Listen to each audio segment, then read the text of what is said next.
Assalamualaikum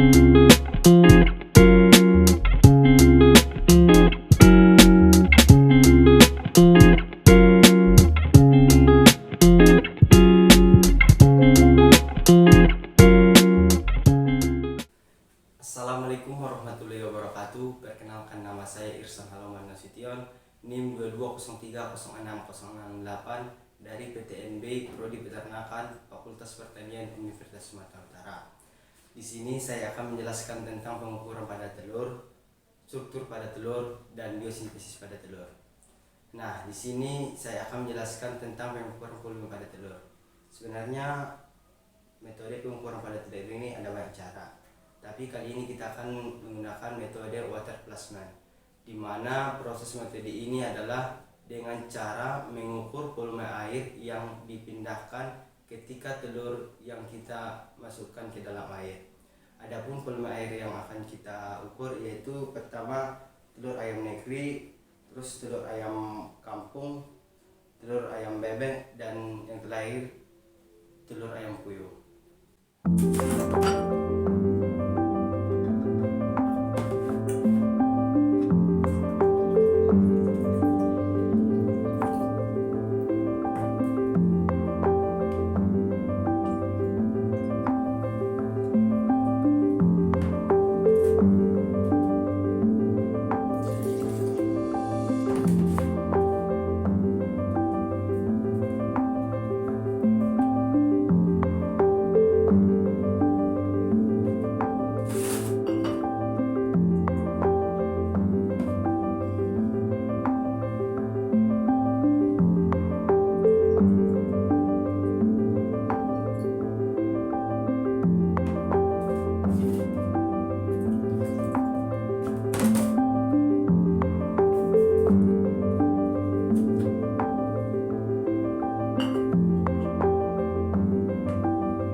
Baik, di sini saya akan menjelaskan tentang struktur pada telur. Di mana yang pertama itu cangkang telur. Cangkang telur berfungsi sebagai pelindung utama telur. Bagian ini memiliki pori-pori untuk keluar masuknya udara. Terus yang kedua itu ada membran cangkang, yang dimana merupakan selaput tipis di dalam cangkang telur pada salah satu ujung telur. Selaput ini tidak menempel pada cangkang sehingga membentuk rongga udara. Terus yang ketiga itu rongga udara, berfungsi sebagai sumber oksigen bagi embrio. Yang keempat itu keping germinal, yang dimana itu merupakan calon individu baru.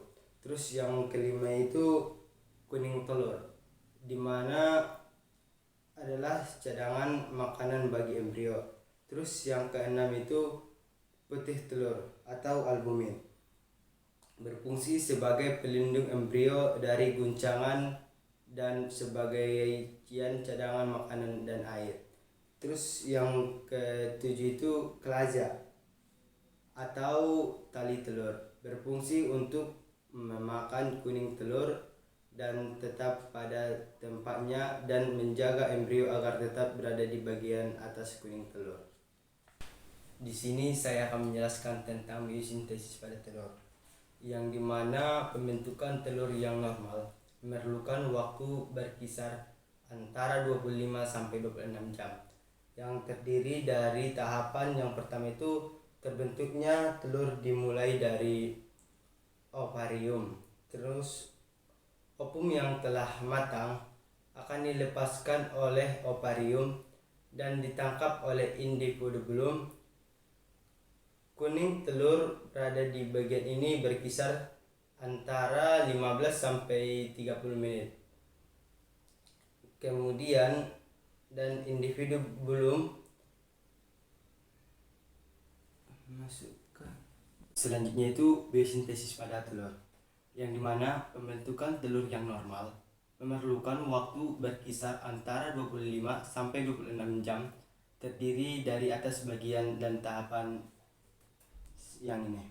Itu yang pertama itu terbentuknya telur dimulai dari terbentuknya kuning telur di dalam ovarium. Terus yang kedua itu ovum yang telah matang akan dilepaskan oleh ovarium dan ditangkap oleh individu telur, berada di bagian ini selama 15 sampai 30 menit tanpa adanya penambahan unsur lain. Terus yang ketiga itu dari individu itu kemudian masuk ke dalam magnum. Di sini albumin telur disekresikan. Proses ini memerlukan waktu berkisar 1 sampai 3 jam. Selanjutnya itu masuk ke bagian ismut. Di sini telur dibungkus oleh 2 buah selaput tipis atau membran sel. Proses ini memakan waktu berkisar 1,5 jam. Terus seterusnya itu menjadi sel terbentuk, kemudian masuk ke dalam uterus. Di sini kerabang telur terbentuk. Proses ini memakan waktu berkisar 20 sampai 21 jam. Selanjutnya itu telur masuk ke dalam vagina. Di sini biasanya tidak lama, kemudian dikeluarkan oleh kloaka.